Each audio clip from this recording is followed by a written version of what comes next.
আনারস বাগানে চুরির ক্ষতিগ্রস্ত দুই তরুণ কৃষক।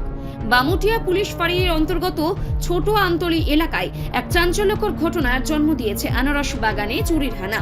স্থানীয় দুই যুবক জয়ন্ত ভট্টাচার্য ও সুমন মহালনবিশ যৌথভাবে একটি আনারস বাগান গড়ে তুলেছিলেন।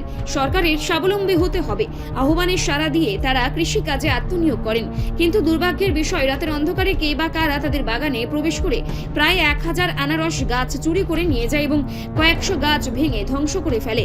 এতে তারা মারাত্মক ক্ষয়ক্ষতির সম্মুখীন হয়েছেন। ঘটনাটি নিছক চুরি নাকি শত্রুতামূলক আক্রমণ তা এখনো স্পষ্ট নয়।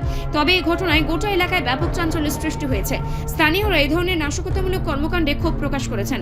ক্ষতিগ্রস্ত কৃষক জয়ন্ত ভট্টাচার্য সংবাদ মাধ্যমের মুখোমুখি হয়ে জানান, তারা আইনের আশ্রয় নেবেন এবং দোষীদের বিরুদ্ধে ব্যবস্থা গ্রহণের দাবি করবেন।